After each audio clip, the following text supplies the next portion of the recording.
नमस्कार। सर्वोच्च अदालतको संवैधानिक इजलासले प्रतिनिधि सभा विघटनको अधिकार वर्तमान संविधानले बहुमतको प्रधानमन्त्रीलाई नदिएको भन्दै फैसला गरेपछि नेपालको राजनीतिमा नयाँ कोर्स सुरु भएको छ।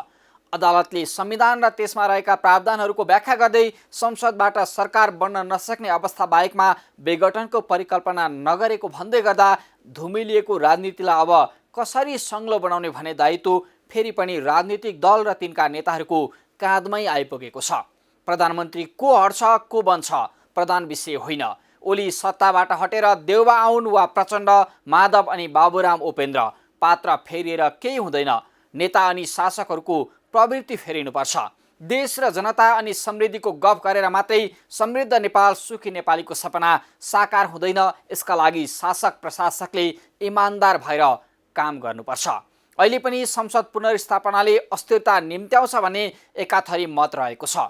के सांसदहरू अस्थिरताका कारक हुन् त? प्रधानमन्त्री ओलीले गर्दै आएको प्रश्नको जवाब अबको 12 दिनभित्रै सांसदहरूले दिनुपर्नेछ। अर्थात् संसदमा सांसदहरूको जोड घटाउ हुँदा कसैको स्वार्थका लागि बिक्ने वा जनताको अभिमतलाई इमान्दारिताका साथ प्रकट गरिन्छ, यसमा सबैको ध्यान केन्द्रित भएको छ। सांसद दलका कार्यकर्ता मात्रै बन्ने होइन, जनताको मतबाट अनुमोदन भएकाले देश र जनता अनि इमान्दार शासक छान्न विवेक प्रयोग गर्नुपर्छ। संसदमा सांसदको किनबेच चल्ने होइन, स्वार्थीहरूलाई बेमानहरूलाई पाखा लगाउने हिम्मत बढोस्। आफ्नो स्वार्थका लागि जे पनि गर्न पछि नपर्ने शीर्ष नेताहरूको प्रवृत्ति फेर्न र देश अनि जनताको पक्षमा इमान्दार भएर काम गर्न अदालतको फैसलाले दबाव सिर्जना गरोस्।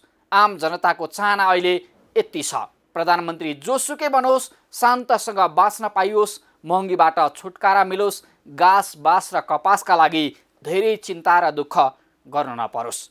आउनुहोस् सुरु गरौँ आम जनताले बेहोरेको समस्या, अभाव र सरकारी सेवा सुविधाको झन्झट समाधानको सारथी बन्ने कार्यक्रम जनताको इजलास। म पुण्य प्रसाद धमला। कार्यक्रमको सुरुवातमा हेरौँ यो झलक।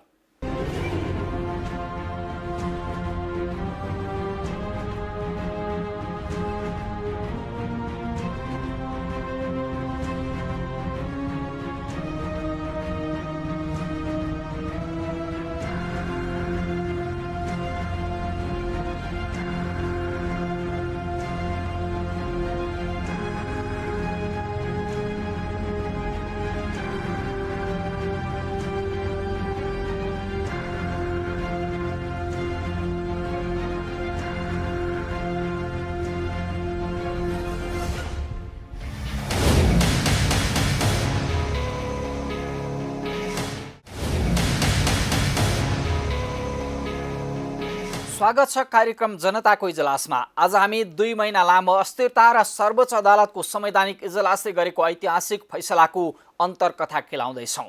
संसद पुनर्स्थापनाको निर्णयसँगै अब बन्न सक्ने सत्ता समीकरणबारेको रिपोर्ट, पशुपतिनाथको मुख्य मूल मन्दिरको शिवलिङ्गमा विवादका बीच सुनको जलरी राखिएसँगै नराख्न सरकारका नाममा अदालतले दिएको अन्तर्कालीन अन्तरिम आदेशबारेको फलोअप रिपोर्ट र विद्युत प्राधिकरणको बदमासीका कारण अँध्यारो बनेको बाराको एउटा गाउँको स्थलगत वास्तविकताबारेको रिपोर्टसहित उपस्थित भएका छौँ।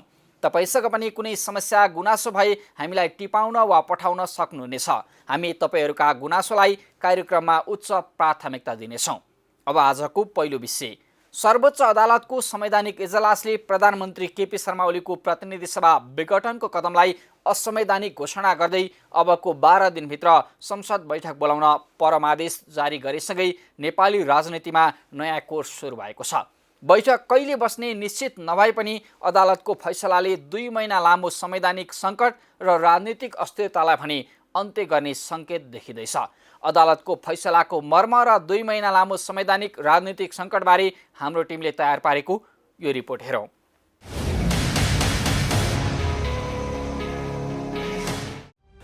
सर्वोच्च अदालतले संसद विघटनलाई बदर गर्ने ऐतिहासिक फैसला गरेसँगै प्रधानमन्त्री केपी शर्मा ओली र उनको पक्षमा रहेका नेकपाका नेताहरू बाहेक अधिकांशले खुसियाली मनाएका छन्।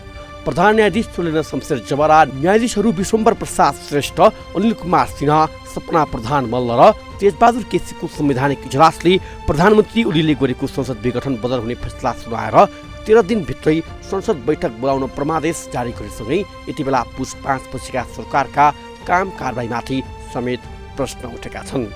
यसरी गरेको छ संवैधानिक इजलासले संविधानको व्याख्या सहितको फैसला। संसदले सरकार दिन सक्ने अवस्था र विकल्प कायम रहेसम्म प्रतिनिधि सभामा बहुमत कायम भएको संसदीय दलको नेतालाई नेपालको संविधानले धारा 76 को उपधारा 7 मा उल्लेखित प्रावधानहरूको अभ्यास गर्न पर्ने अवस्थाको परिकल्पना गरेको देखिँदैन। प्रतिनिधि सभाको कार्यकाल सम्बन्धमा संविधानको धारा 85 को उपधारा 1 मा यस संविधान बमोजिम अगावै विघटन भएकोमा बाहेक प्रतिनिधि सभाको कार्यकाल 5 वर्षको हुनेछ भन्ने व्यवस्था रहेको र उक्त धारा 85 को उपधारा 1 को सन्दर्भ धारा 76 को उपधारा 7 मा मात्र सीमित नगरी यस संविधान बमोजिम भन्ने शब्दावली परेका कारण धारा 74 मा उल्लेखित संसदीय शासन प्रणालीको आधारभूत मूल्य मान्यता बमोजिम सम्माननीय प्रधानमन्त्रीलाई संसद विघटनको असीमित अधिकार रहेकोले प्रतिनिधि सभा विघटनका लागि धारा 85 र 74 आफैमा क्रियाशील धारा भएको भन्ने जिकिरहरूतर्फ समेत विवेचना गर्नुपर्ने देखिन्छ। प्रतिनिधि सभाको कार्यकाल निर्वहन गर्ने प्रयोजनार्थ रहेको धारा 85 को उपधारा 1 प्रतिनिधि सभा विघटन गर्ने अधिकार सिर्जना गर्न स्वतन्त्र धाराको रूपमा रहेको भन्ने तर्क स्वीकार गर्न सकिँदैन। संविधानको धारा 75 को उपधारा 1 मा नेपालको कार्यकारिणी अधिकार यो संविधान र कानुन बमोजिम मन्त्री परिषदमा निहित रहने र उपधारा 2 मा यो संविधान र कानुनको अधीनमा रही नेपालको शासन सञ्चालन गर्ने अभिभारा मन्त्री परिषदमा हुने व्यवस्था छ। धारा 75 को उपधारा 2 मा प्रयुक्त यो संविधान र कानुनको अधीनमा रही भन्ने उल्लेखनले कार्यकारिणी अधिकारको प्रयोग यही संविधान र कानुनको अधीनमा रहेर गर्नुपर्ने सम्बन्धमा विवाद हुन सक्दैन। प्रतिनिधि सभा विघटन सम्बन्धमा पनि संविधानले प्रदान गरेको अधिकार निर्वहन गरेको सीमा बन्देजलाई अनिवार्य रूपमा पालना गरिनु पर्दछ। लिखित संविधानको लक्ष्य सीमित सरकार हुन्छ र हरेक अङ्गको अधिकारको सीमा रेखा संविधानले कोरेको हुन्छ। त्यस्तै धारा 58 को अविशिष्ट अधिकार सङ्घ प्रदेश र स्थानीय तहको अधिकारको बाँडफाँड सम्बन्धी प्रावधानसँग सम्बन्धित भएको पाइन्छ। संविधानमा कुनै तहले प्रयोग गर्ने गरी नतोकिएको विषयमा सङ्घको अधिकार हुने व्यवस्था हुँदा प्रतिनिधि सभा विघटन धारा 58 को अवशिष्ट अधिकारको सन्दर्भमा प्रयोग हुने व्यवस्था होइन। धारा 306 को उपधारा 1 को खण्ड ज मा राज्य शक्तिको परिभाषामा उल्लेख भएको अवशिष्ट अधिकारले धारा 58 लाई समेत सङ्केत गरेको छ। उक्त धाराहरूमा प्रतिनिधि सभा विघटन गर्न प्रधानमन्त्रीको अधिकार सृजना गर्ने प्रावधान नदेखिएबाट उक्त धाराहरूको आवरणमा प्रतिनिधि सभा विघटनको सिफारिसलाई संवैधानिक रहेको भनी पुष्टि गर्न संविधान सम्मत आधार नदेखिएको र माथि विवेचना गरिएको कारण र आधारहरूबाट धारा 76 को उपधारा 1 बमोजिम प्रतिनिधि सभामा बहुमत प्राप्त नेताको हैसियतमा रहनुभएका सम्माननीय प्रधानमन्त्रीलाई धारा 76 को उपधारा 7 को पूर्व शर्तहरू आकर्षित हुने अवस्था नै नरहने हुँदा उक्त धारा 76 को उपधारा 7 बमोजिम प्रतिनिधि सभा विघटनको सिफारिस गर्न पाउने संवैधानिक अधिकार रहेको पाइएन। संघीय संसदको प्रतिनिधि सभाको विघटनका लागि नेपालको संविधानले निर्दिष्ट गरेका निश्चित पूर्व व्यवस्थाहरूको अभावमा तथा संविधानको आधारभूत मर्म मूल्य र मान्यता प्रतिकूल सम्माननीय प्रधानमन्त्रीले संविधानको धारा 76 को उपधारा 1 र 7 धारा 85 तथा संसदीय प्रणालीको आधारभूत मर्म एवं मूल्य मान्यता तथा हाम्रो आफ्नै र संसदीय प्रणाली भएका विभिन्न मुलुकहरूको अभ्यास बमोजिम भनी संघीय संसदको वर्तमान प्रतिनिधि सभा विघटनका लागि सम्माननीय राष्ट्रपति समक्ष गर्न भएको 2077-95 को सिफारिस तथा सो बमोजिम सम्माननीय राष्ट्रपतिबाट सोही मितिमा भएको प्रतिनिधि सभा विघटनको निर्णय विज्ञप्ति समेतका तथ्य सम्बन्धी सम्पूर्ण काम कारबाहीहरू असंवैधानिक भएकाले प्रारम्भदेखि नै कानुनी प्रभाव शून्य रहने गरी उत्प्रेषकको आदेशले बदर हुने ठहर्छ। उपयुक्त बमोजिम जारी गरिएको आदेशको परिणाम स्वरूप संघीय संसदको प्रतिनिधि सभा उक्त असंवैधानिक विघटन भन्दा पहिलेकै स्थितिमा पुनर्स्थापित भई यथास्थितिमै काम गर्न सक्षम र समर्थ रहेको छ। प्रतिनिधि सभाको 6औं अधिवेशन मिति 2077-318 मा अन्त्य भएको र संविधानको धारा 96 को उपधारा 1 बमोजिम अनिवार्य रूपमा 6 महिनाभित्र अर्को अधिवेशन आह्वान हुनुपर्नेमा उपयुक्त बमोजिम प्रतिनिधि सभा असंवैधानिक विघटन भएको कारणबाट समयावधि व्यतीत भए तापनि त्यस्तो विघटनको परिणाम स्वरूप बैठक बस्ने मिति समेत स्वयं परिवर्तन भएको मानी यो आदेश जारी भएको मितिले 13 दिनभित्र प्रतिनिधि सभाको अधिवेशन बोलाई बैठकका लागि आवश्यक व्यवस्था गर्न गराउन भनी प्रयत्नीहरू मध्येका राष्ट्रपतिको कार्यालय स्थल निवास प्रधानमन्त्री तथा मन्त्री परिषदको कार्यालय सिंहदरबार सम्माननीय प्रधानमन्त्री केपी ओली सम्माननीय सभामुख अग्निप्रसाद सापकोटा प्रतिनिधि सभाका नाममा परमादेश समेत जारी गरिएको छ। संसद विघटनपछि मन्त्री परिषद विस्तार तथा संवैधानिक नियुक्ति नै सङ्कटमा। संसद विघटनको निर्णय नै खारेज भएपछि यसपछिका नियुक्ति तथा निर्णयहरूमाथि समेत प्रश्न उठेको छ। सर्वोच्चको फैसलासँगै संसदीय सुनवाई नगरी राष्ट्रपति विद्यादेवी भण्डारीबाट 11वटा संवैधानिक आयोगमा नियुक्त 32 पदाधिकारीको पद सङ्कटमा परेको छ भने ओली सरकारले गरेका कतिपय निर्णय नै वैधानिकता नपाउने भएका छन्। संसद नभएको भनेर सिफारिस गरी नियुक्ति गरिएकोमा सर्वोच्च अदालतले संसद विघटनलाई अस्वीकार गरेकाले सर्वोच्चको फैसला अनुसार सबै नियुक्तिले मान्यता नपाउने कानुनविदहरूले बताइरहँदा सर्वोच्चको फैसलाले समेत प्रतिनिधि सभा विघटनपछि कानुनी प्रभाव शून्य हुने भनेर आदेश दिएपछि प्रतिनिधि सभा विघटन र त्यसको नतिजाका रूपमा यसबीचमा भएका सबै काम कारबाही र निर्णयहरू बदल हुने आकलन गरिँदैछ। यसका लागि भने आगामी सरकार गठनपछिको निर्णय नै निर्णायक हुने देखिन्छ। संवैधानिक सर्वोच्चताका पक्षमा पूर्व प्रधान न्यायाधीश र कानुनविदले खेलेको भूमिकाको सर्वत्र प्रशंसा। पछिल्लो 2 महिनामा बहुमतको प्रधानमन्त्रीले संसदमा अर्को सरकार गठन हुने नहुने परीक्षण नगरी प्रतिनिधि सभा विघटन गर्न सक्दैनन् भन्ने जनमत निकै ठुलो देखियो। पूर्व प्रधान न्यायाधीशदेखि वरिष्ठ अधिवक्ता, संविधानविद, नागरिक अगुवा, पेसाकर्मीले प्रधानमन्त्रीले असंवैधानिक कदम चालेको भन्दै विरोध मात्रै गरेनन्। देशभर अधिकार कर्मी, पेसाकर्मीहरूको आन्दोलन भयो। पूर्व प्रधान न्यायाधीश अनुराग शर्मा, कल्याण श्रेष्ठ, सुशीला कार्की, मैनबहादुर रायमाझीले सुरुवातीदेखि नै 2072 सालको संविधानले सरकार गठन गर्ने नसकिएको अवस्था बाहेक संसद विघटन गर्ने अधिकार बहुमतको प्रधानमन्त्रीलाई नदिएको धारणा राख्दै आए। अदालतको मानहानिको मुद्दापछि समेत उनीहरूले प्रधान न्यायाधीशको नाताले संविधानवाद बचाउनु दायित्व भएको भन्दै प्रतिनिधि सभा विघटन असंवैधानिक भएको अडान जारी राखे। वरिष्ठ अधिवक्ता शम्भु थापा, कृष्णप्रसाद भण्डारी, गीता पाठक लगायतका धेरैले प्रतिनिधि सभा विघटनको विरुद्धमा बहस गरे। सञ्चार माध्यमदेखि सामाजिक सञ्जाल मार्फत समेत संविधानको व्यवस्थाबारे चर्चा भयो। सडकको दबाव, अदालतको बहससँगै सर्वोच्च अदालतबाट संविधानवादको अन्तिम व्याख्या भएको छ। नेपालमा संविधानवाद कायम छ भन्ने सन्देश संसारभर फैलिएको छ। नागरिक अगुवा तथा पेसाकर्मीले प्रतिनिधि सभा विघटनको निर्णय आउनसाथ सडकमा उभिएर खबरदारी गरे। प्रधानमन्त्रीको प्रतिगमनलाई राष्ट्रपतिले समेत साथ दिएर संविधानमाथि कु गरेको निष्कर्षसहित नागरिक अभियन्ताहरूले थालेको आन्दोलन माइतीगढ, शान्ति बाटिका, बालुवाटार, बसन्तपुर, बिरकुटी मण्डप हुँदै टुडखेलसम्म पुग्यो। अहिले नागरिक अभियन्ताहरू आन्दोलनले एक हदको जित प्राप्त गरे पनि प्रतिगमन विरुद्धको आन्दोलन जारी रहने बताइरहेका छन्। संसद विघटनको 2 महिनामा देखिएका राजनीतिक परिदृश्य। रिट निवेदन हुँदै अदालतबाट फैसला आउने करिब 2 महिनासम्म देशमा जनताले विभिन्न परिदृश्यहरू देख्नु पर्यो। प्रधानमन्त्री समेत रहनुभएका नेकपा अध्यक्ष केपी शर्मा ओलीले सत्तामै बसेर जनता आफ्नो पक्षमा रहेको देखाउन शक्ति प्रदर्शन गरे। नेकपाकै प्रचण्ड नेपाल समूहले प्रतिनिधि सभा विघटन गरेर चुनावको घोषणा भएदेखि नै प्रतिगमन र संविधानमाथिको कुविरुद्ध भन्दै देशभर आन्दोलन गर्यो। जनता समाजवादीले समेत प्रधानमन्त्रीको कदमको विरोध गर्दै आन्दोलन गर्दा नेपाली काङ्ग्रेस पनि आन्दोलनका केही कार्यक्रमसहित अलमलमा देखियो। सभापति शेरबहादुर देउवा सहितका केही नेताहरूले चुनावको तयारीमा लाग्नुपर्ने, अदालतमा विचाराधीन मुद्दामा बोल्न नहुने भन्दै भाषणबाजी गर्दा काङ्ग्रेसका वरिष्ठ नेता रामचन्द्र पौडेल, गगन थापा सहितका अधिकांश नेताहरूले संविधानमाथि कु गरेर प्रतिगमनको बलमा घोषणा भएको चुनाव नहुने र संसद पुनर्स्थापना हुने र हुनै पर्ने अडान सार्वजनिक गरे। राजनीतिक रूपमा विरोध प्रदर्शन जारी रहँदा राप्रपा नेपाल भने चुनावको रटानमै देखिए पनि तत्काल चुनाव नहुने भएको छ। संसद पुनर्स्थापना हुने बित्तिकै सबै राजनीतिक र संवैधानिक कारणका समस्या टुङ्गिएका छैनन्। संसदले अबका दिनहरूमा यी सबै पक्षहरू जनताका लागि संविधानका लाभहरू पुर्याउने, विकास अघि बढाउने, राजनीतिलाई स्वच्छ बनाउने र संविधानलाई कार्यान्वयन गर्न पहल कदमी लिने अवसरलाई सही तरिकाले सदुपयोग गर्न सक्नुपर्छ। फैसलाले संविधान कार्यान्वयनलाई सही ठाउँमा फर्काएको दावी गर्दै गर्दा हाम्रा नेताहरू राजनीतिक स्थिरताका लागि गम्भीर बनुन्।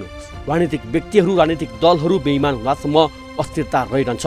देशको माटोलाई छोएर कसम खाएर संविधानप्रति शपथ लिएर जवाबदेहीपूर्वक काम गर्नतर्फ नेताहरूको सद्बुद्धि पलाओस्। अहिले आम नागरिकले यही अपेक्षा गरिरहेका छन्।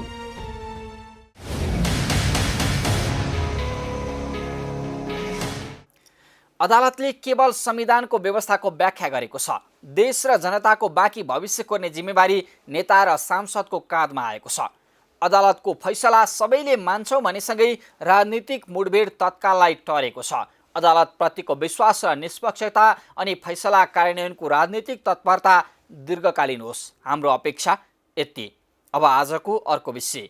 अदालतले प्रतिनिधि सभालाई पुस 5 अघिकै अवस्थामा काम गर्न सक्ने योग्य भनेपछि मन्त्री परिषदको सिफारिसमा राष्ट्रपतिले संसदको बैठक आह्वान गर्ने संवैधानिक व्यवस्था अनुसारकै बैठक बस्नुपर्नेछ।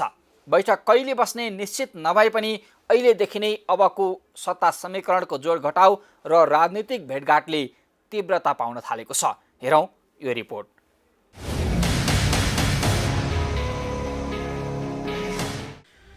दुई महिना 6 दिन विघटन भएको प्रतिनिधि सभा सर्वोच्च अदालतको फैसलापछि पुनर्स्थापना भयो।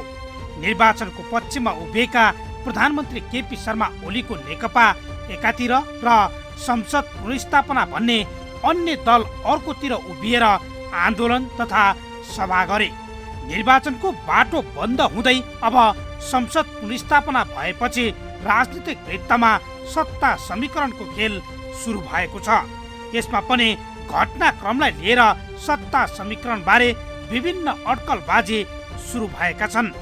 अब प्रतिनिधि सभा पुस 5 गतेको अवस्थामा फर्किएको छ, तर प्रतिनिधि सभाको सबैभन्दा ठुलो दल नेकपाको हैसियत भने पूर्ववत अवस्थामा फर्किने सम्भावना निकै न्यून छ। अब नेकपाको झगडा मिलेर केपी शर्मा ओली नेतृत्वको सरकारले निरन्तरता पाउँछ कि पुष्पकमल दाहाल प्रचण्ड या माधव कुमार नेपालको नेतृत्वमा सरकार बन्छ? नेकपा कानुनी रूपमै विभाजन हुन्छ कि हुँदैन? नेकपा कानुनी रूपमै विभाजन भयो भने कस्तो र कसको नेतृत्वमा सरकार बन्छ? नयाँ सत्ता समीकरण कस्तो हुन्छ? कांग्रेस र जनता समाजवादी पार्टी कसको भूमिका कतिको महत्त्वपूर्ण हुन्छ? थरी थरीका प्रश्न र अड्कलबाजी भइरहेका छन्। 13 दिनभित्र संसद बैठक बस्ने भएपछि प्रधानमन्त्री केपी शर्मा ओलीको निर्णय विरुद्ध उत्रिएका राजनीतिक दलहरूले छलफल समेत सुरु गरेका छन्। संसद पुनर्स्थापना हुँदा चितवनमा रहेका पुष्पकमल दाहाल प्रचण्ड र माधव कुमार नेपाल बुधबार बिहानै काठमाडौँ आइपुगे र दुवैजना प्रमुख प्रतिपक्षी दल नेपाली कांग्रेसका सभापति शेरबहादुर देउवालाई भेट्न उनकै निवास बुढानीलकण्ठ पुगे। संसद पुनर्स्थापना भएपछि सभापति देउवालाई प्रधानमन्त्रीको आश्वासन दिएका प्रचण्ड माधव समूहको सक्रियता बढेको छ। प्रतिनिधि सभाको पहिलो बैठकमा प्रधानमन्त्री ओलीको राजनीतिक कदम विरुद्ध प्रस्ताव प्रस्तुत हुने निश्चित छ। त्यस अघि नै ओलीले राजीनामा नदिएमा अविश्वासको प्रस्ताव पेश गर्ने प्रचण्ड नेपाल समूहको तयारी छ। तर प्रतिनिधि सभा विघटनको घोषणापछि नेकपामा विभाजन आए पनि नेकपा कानुनत विभाजित भएको छैन। दल विभाजनका लागि पार्टीको केन्द्रीय कमिटी र संसदीय दल दुवैतिर 40% सांसद हुनै पर्ने प्रावधान छ। अहिले ओलीसँग संसदीय दलमा झन्डै 46% सांसद छन्, तर केन्द्रीय कमिटीमा उनको पक्षमा 40% संख्या छैन। ओलीलाई पार्टी फुटाउन पनि संख्या पुग्ने देखिन्न। प्रतिनिधि सभामा तत्काल कायम सदस्यको बहुमत प्राप्त व्यक्ति प्रधानमन्त्री बन्न सक्ने संवैधानिक व्यवस्था छ। यो व्यवस्था अनुसार नै प्रधानमन्त्री बन्न 136 सांसदको समर्थन आवश्यक पर्छ। प्रधानमन्त्रीको निर्वाचन भएमा 275 सदस्य मध्ये प्रतिनिधि सभाका 5 सांसदले मतदान गर्न पाउँदैनन्।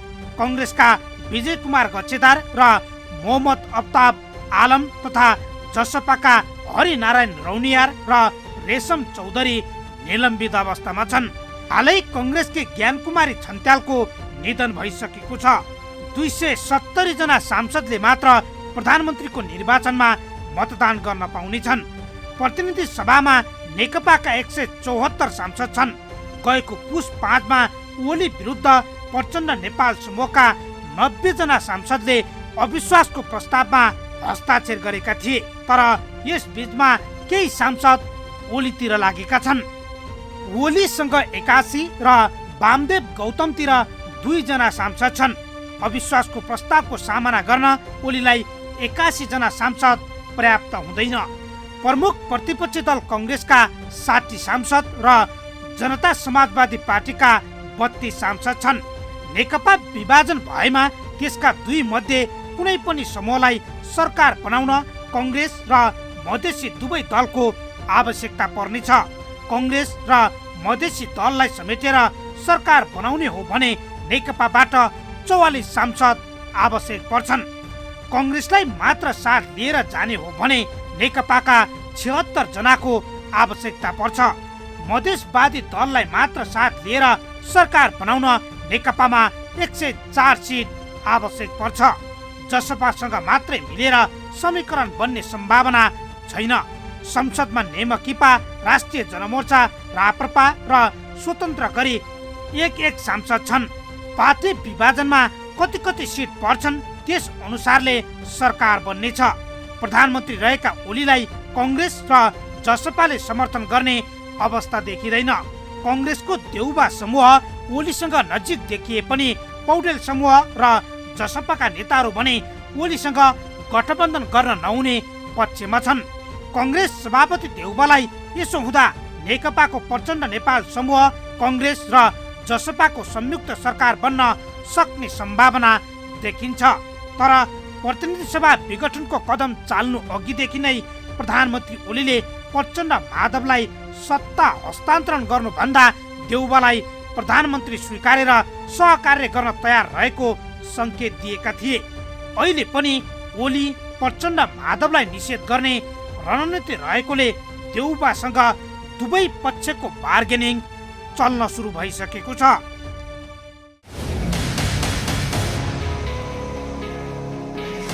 सांसद पार्टी र नेताको आदेश मान्ने कार्यकर्ता जस्तो मात्रै नभई मतदाताको अभिमत र आफ्नो दायित्व अनि जिम्मेवारी पूरा गर्ने खालका बन्नुपर्छ। संसदमा हुने राजनीतिक स्वार्थको अस्वस्थ प्रतिस्पर्धा सुधार्न सांसदहरूले भूमिका खेलुन्। पात्र जो फेरिए पनि मतलब छैन। जनताले प्रवृत्ति सुधिएको हेर्न चाहेका छन्। अब एकैछिन विश्रामपछि पशुपतिनाथमा सुनको जलहरी राखिएपछि नराख्न भन्दै आएको अदालती अन्तरिम आदेशबारेको फलोअप रिपोर्ट र विद्युत प्राधिकरणको बदमासीका कारण लामो समयदेखि अँध्यारो बनाएको बाराका दुईवटा गाउँको स्थलगत वास्तविकतासहित उपस्थित हुनेछौँ। हामीसँगै रहनुहोला।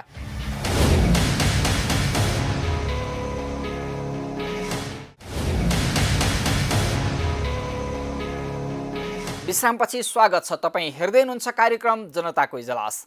बुधबार पशुपतिनाथ मूल मन्दिरको शिवलिङ्ग मुनि राष्ट्रपति विद्यादेवी भण्डारी समेतको उपस्थितिमा सुनको जलहरी राखियो। जति बेला सर्वोच्च अदालतमा जलहरी राख्ने निर्णय विरुद्धको रिटमाथि फैसला चल्दै थियो। जलहरी राखेर राष्ट्रपति निवास फर्किएपछि अदालतले रिटमाथि प्रारम्भिक सुनवाई गर्दै जलहरी नराख्न सरकारका नाममा अन्तर्कालीन अन्तरिम आदेश दिएको छ। विवादका बीच राखिएको सुनको जलहरी र सर्वोच्चको प्रारम्भिक सुनवाईबारे तयार पारिएको यो फलोअप रिपोर्ट हेरौँ।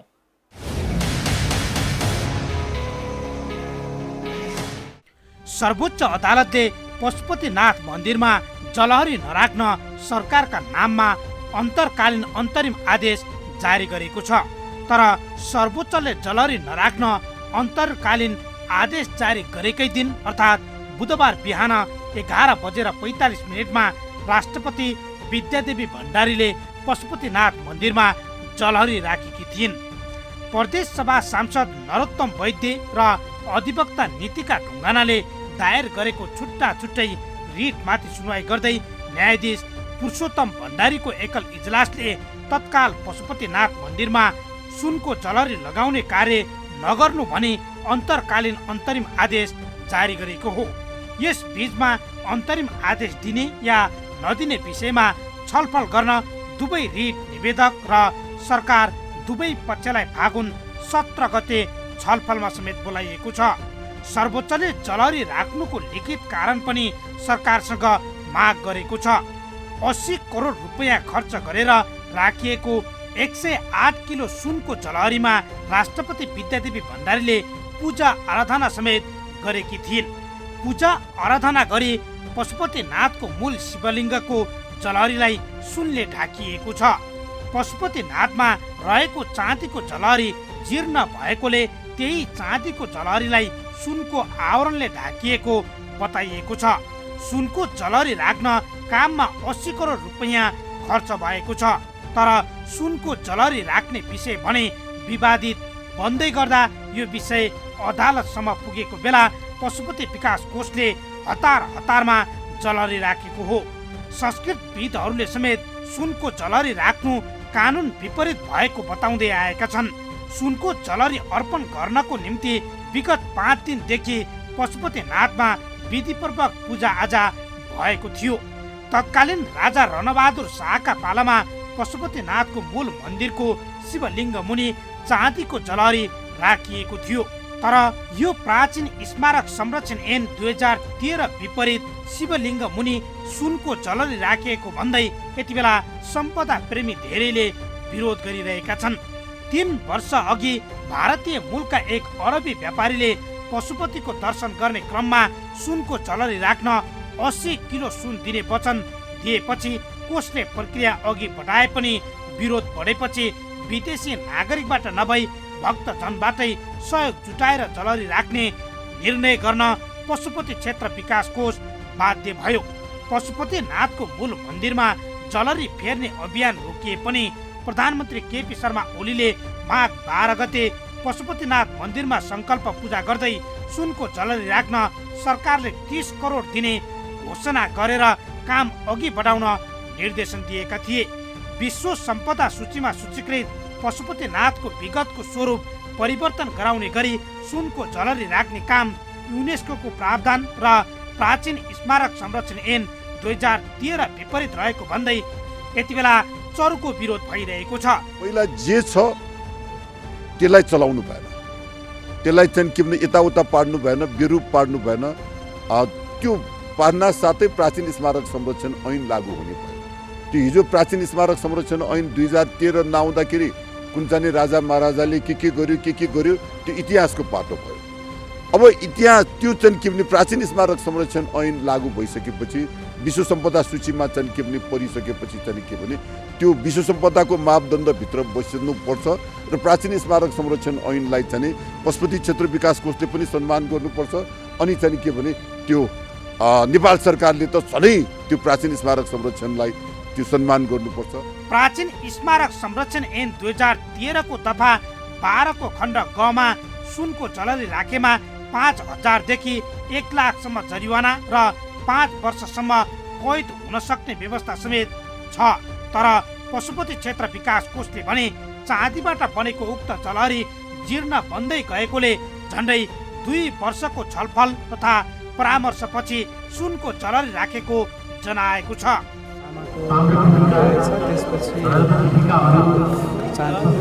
त्यो चाँदीको चाहिँ रणबहादुर शाहको पालामा अर्पण गरिएको रहेछ र तत्पश्चातको त्योभन्दा पनि माथि अर्को चाँदीको रहेको पेटिका छ जुन चाहिँ महेन्द्र शाहको पालामा राखेको पाइयो।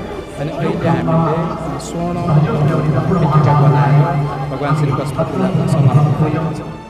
पशुपतिमा दर्शनका लागि आएका भक्तजनहरू भने पशुपतिमा राखिएको जलहरीबारे सन्तुष्ट छैनन्। सरकारले पशुपतिमा जलहरीका लागि गरिएको खर्च अन्य ठाउँमा देशको विकास हुने उनीहरूको बुझाइ छ। भर्खर रिसेन्टली गभर्मेन्टले यो जलहरी लगाउने भनेर आएको छ होइन। मेरो ख्यालमा चाहिँ अब कुनै यस्तो सम्पदालाई कन्जर्भ गर्न एकदम राम्रो कुरा हो। तर अब सुनको जलहरी लगाएर त्यसलाई चाहिँ अब त्यो अमाउन्ट चाहिँ कतै अरूतिर इन्भेस्ट गर्न सकिन्थ्यो भने अझै राम्रो हुन्थ्यो कि जस्तो लाग्छ मलाई चाहिँ। सरकारका तर्फबाट 30 करोड रुपैयाँ उपलब्ध गराइएको छ। बिहानै पशुपतिमा सुनको जलहरी राखियो। साँझ नराख्न सर्वोच्चले आदेश दियो र छलफलका लागि 17 गते बोलाइएको छ। अब सुनको जलहरी निकाल्ने या राख्न नै दिने त्यो भने सर्वोच्चको पूर्ण फैसला नै कुर्नुपर्ने हुन्छ।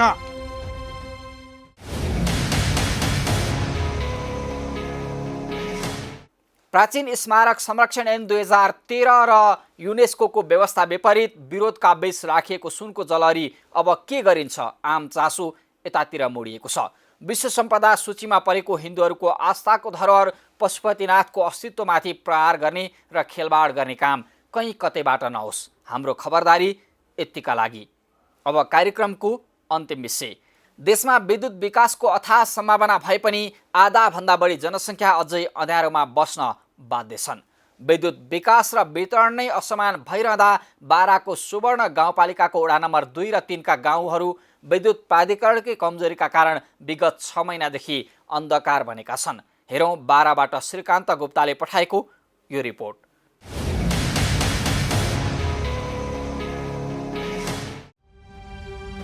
बाराको सुवर्ण गाउँपालिकाले विद्युत प्राधिकरणको बक्यौता रकम तिरे पनि विद्युत प्राधिकरणका कर्मचारीको लापरवाहीले गाउँ नै अन्धकार बनेका छन्। सुवर्ण गाउँपालिकाको वडा नम्बर 2 र 3 मा विद्युत प्राधिकरणले 3 वर्षदेखि विद्युत काट्दा गाउँ नै अन्धकार बनेका हुन्। वडा नम्बर 2 कबही गोष्ठ र वडा नम्बर 3 सन्त गजको 13.5 लाख रुपैयाँ विद्युत प्राधिकरणमा गाउँपालिकाले बकौता तिरिदिएको 6 महिना बित्यो, तर प्राधिकरणले अझै विद्युत जोडान गरिदिएको छैन। प्रदेश विद्युत प्राधिकरण र केन्द्रमा समेत कार्यालयले मागे अनुसारका कागजात बुझाए पनि प्राधिकरणले अझै आलटाल गरिरहेको छ। यहाँ 5 सालदेखि लाइन कटेको छ, तर बिचमा उपभोक्ता समितिले पैसा उठाएर जम्मा गर्थ्यो, फेरि लाइन आएर चाहिँ जडान गरिदिन्थ्यो त्यो विद्युत प्राधिकरणले। अब 3 सालदेखि एकदम पुरै बन्द गरिदिएको छ। अब हामी पहल गरेर जनतासँग र कहीँबाट हामी पहल गरेर पैसा 13.5 लाख जुन बाँकी थियो विद्युत प्राधिकरणको त्यो पैसा गएर चाहिँ हामी जम्मा गरिदिए। उहाँले के भनेको पहिला पैसा जम्मा गर्नु, त्यो पछि लाइन हामी जडान गर्छौँ। तपाईँको उपभोक्ताबाट हटाएर त्यो जुन हुन्छ नि हाम्रो विद्युत प्राधिकरणबाट त्यही म गरिदिन्छु। त्यसैको आधारमा हामी 13.5 लाख रुपैयाँ गएर विद्युत प्राधिकरणमा जम्मा गरे, त्यसको बिल भाउचर पनि मसँग छ। अब उहाँले सबै सारी जति पनि हाम्रो कागजपत्र त्यो सबै हामी बुझाइसकेको छौँ। अब दौड्दै ल भोलि हुन्छ पर्सि हुन्छ के भयो, उहाँले के भनेको तपाईँ जनकपुर कागज लिएर जानु। हामी जनकपुर पनि गएँ, जनकपुर गएर चाहिँ सबै कागजपत्र त्यहाँबाट विद्युत जुन हुन्छ नि हाम्रो क्षेत्रीय त्यहाँबाट कागज हामी ट्रान्सफर गराइदिए काठमाडौँ केन्द्रमा हामी 2 चोटि गइसकेँ। उहाँले के भन्नु कि हाम्रो बैठक हुन्छ, त्यो बैठक पछि तपाईँको यो के अरे यो उपभोक्ताबाट कटेर तपाईँको समुदायबाट कटेर यो विद्युत प्राधिकरण नेपाल सरकारमा त्यो गइहाल्छ। अब हामी पैसा लगभग 6 महिना जति बढी भइसक्यो बुझाउँदा, अहिलेसम्म पनि लाइन आएन। यो के हो? पहिला यो थियो गाविस कवैको वार्ड नम्बर 7 र वार्ड नम्बर तपाईँको 8 थियो। अब सोन गाउँपालिका भएमा तपाईँको सोन गाउँपालिका वार्ड नम्बर 2 को टोल दक्षिण टोल र हाम्रो वार्ड नम्बर 3 को टोल सन्तगञ्ज, यो 2टा टोलमा बत्ती जलिरहेका थिए। जब हामीहरूले पैसा बुझाइसक्यो उहाँको बकाया, यो कहाँको प्रावधान हो कि अहिलेसम्म मेरो जनता अहिले अन्धारामा बसेका छन्? के कमी छ हाम्रो? कागजपत्र मैले सारी पुरा गरिदिएँ, पैसा पनि मैले बुझाइदियो। अब मलाई के गर्नुपर्छ त्यही भन्नु, मलाई त्यो पनि गर्नको लागि तयार। विद्युत प्राधिकरणका कर्मचारीको लापरवाहीले कबही गोठ र सतगञ्ज गाउँ अँध्यारो हुँदा अनलाइन कक्षामा विद्यार्थी सहभागी हुन पाएनन्। टेलिभिजन सेट समेत थन्काएर राखिएको छ भने मोबाइल चार्ज गर्न समेत अर्को गाउँ जानुपर्ने बाध्यता छ। अहिले पनि विद्यार्थीहरूले पढ्नका लागि लालटिन दियो र मोमबत्ती बाल्नुपर्ने बाध्यता छ।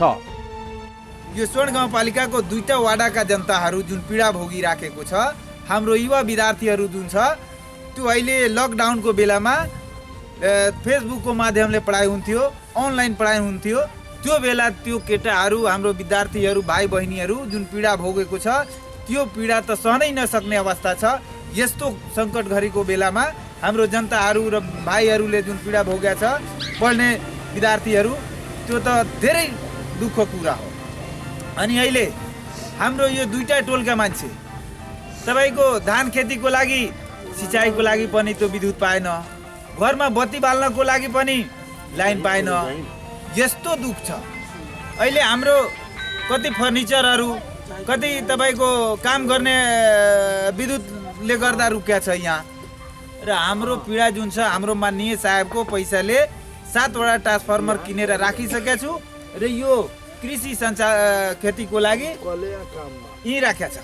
तर यता तपाईँलाई हेराएँ मैले, यहाँबाट लाइन काटिएको छ र यो विद्युत प्राधिकरणलाई जति जे थियो कागजात सबै हामी तपाईँको 1.5 वर्ष पहिला कागज पुर्याइसके र हाम्रो विद्युत प्राधिकरणको जति बक्याता थियो 13,50,000 रुपैयाँ हाम्रो गाउँपालिका प्रमुख साहेब र विधायक साहब वडा अध्यक्षजी र हाम्रो गाउँको त्यो जनताहरूको सहयोगमा 13,50,000 हामी बुझाइसके। बुझाएको 1.5 वर्ष बितिसक्यो, अहिलेसम्म लाइन सञ्चालनमा छैन। र हाम्रो यहाँ प्राधिकरणमा पटक पटक हाम्रो विधायक साहबले कुरा राख्नुहुन्छ, तर हाम्रो प्राधिकरणका हाकिम साहबले 2 दिनमा हुन्छ 4 दिनमा हुन्छ भन्नुभयो, आश्वासन दिँदै आउनुभयो, तैपनि अहिलेसम्म लाइन सञ्चालन हुन सकेन। विद्युत गाउँमा नहुँदा किसानहरूलाई सिँचाइ गर्न समेत कठिन परेको छ। कतिपय स्थानीय त सिँचाइ गर्न नै समस्या हुँदा खेतमै बाँझो राखेका छन्। अब 105 रुपियाँ डिजल किन्नु परिरहेछ। बत्ती भएको भए हामी त डिजल किन्नु पर्थेन, मसिन किन्नु पर्छ, दमकल लिनु परेछ। अब त्यो सिँचाइ पनि राम्रो छैन, हाम्रोतिर नहर पनि छैन, नहरमा पनि पानी आउँदैन। अब हामी आफ्नै तागतले पैसाको बलले खेतीमा भइरहेछ। बत्ती भइदिएको भए मोटर हुन्थ्यो, मोटरले हामी अलिक कम सुविस्तामा कम पैसामा हाम्रो काम चल्थ्यो। अहिले मर्कामा परिरहेछ जनता, हामी एकदम मर्कामा छ। अनि त्यसमा बच्चाहरू पढ्नको लागि पनि अँध्यारोमा बसेर मेनबत्ती बालेर क्यान्डल बालेर पढिरहेछ, लाइट बालेर पढिरहेछ। यहाँ छैन, बाहिर गएर पढाइरहेछ।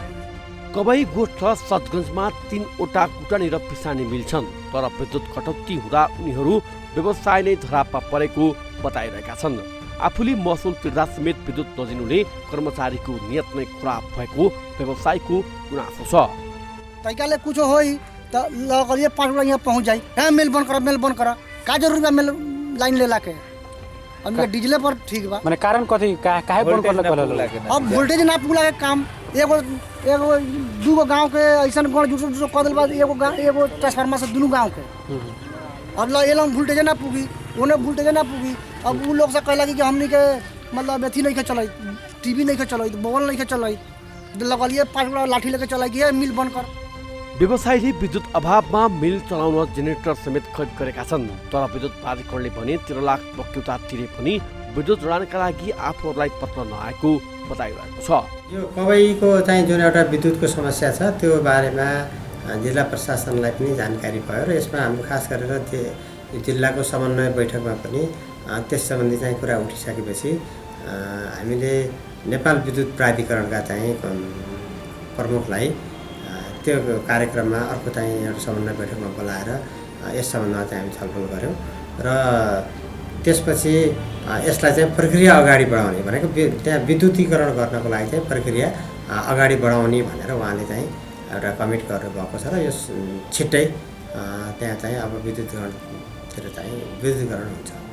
यसमा मुख्य गरेर त्यहाँ त्यो रोकिनुको कारण भनेको त्यो विद्युतको महसुल चाहिँ नतिरिरहेको अवस्था मेन चाहिँ यसको कारण रहेछ र अहिले विद्युतको महसुल चाहिँ अब नगरपालिकाबाट दिइसकेको अवस्था छ भन्ने हाम्रो त्यहाँको चाहिँ हाम्रो नगर गाउँपालिकाको प्रमुखले पनि त्यो कुरा चाहिँ भनिसक्नु भएको छ र विद्युत प्राधिकरणले पनि त्यसलाई अगाडि प्रक्रियामा लैसकेको हुनाले अब चाहिँ छिट्टै त्यो प्रक्रियामा चाहिँ जान्छ। 3 वर्षसम्म विद्युतको बक्यौता नतिर्नु नै स्थानीय तथा गाउँपालिकाको प्रष्ट लापरवाही देखिन्छ। त्यो लापरवाहीपछि प्राधिकरणलाई 6 महिना अघि बक्यौता रकम बुझाउँदा समेत विद्युत जडान नहुनु अर्को समस्या हो। 3 वर्षदेखि अदालतमा बसेका जनतालाई विद्युत उपलब्ध गराउन सरकार वा निकायले समयमै ध्यान ल्याउन्।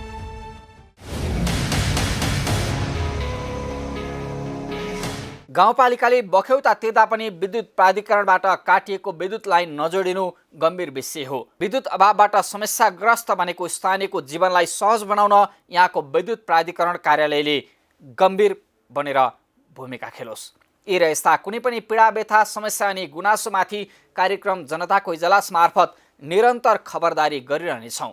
व्यवसायीले नीति नियम मिचेर गरेका बदमासी, जनताको गुनासो र कथा व्यथासँगै सरकारी निकायबाट दिइने सेवा प्रवाहमा भए गरेका कमजोरी केलाएर हामी सुधारको प्रयास कार्यक्रम मार्फत खोज्नेछौँ। तपाईँ हामीलाई आफूले बेहोरेका समस्या र गुनासो स्क्रिनमा देखाइएको टेलिफोन नम्बर र इमेल ठेगानामा पठाएर वा टिपाएर समस्या समाधानको साझा आवाज बन्न सक्नुहुनेछ। हवस् त आजका लागि जनताको इजलास यति नै। फरक विषयवस्तु र तपाईँहरूकै गुनासोसहित अर्को कार्यक्रममा पुनः उपस्थित हुने नै छौँ। प्राइम टाइम्स टेलिभिजन हेर्दै रहनुहोला। नमस्कार।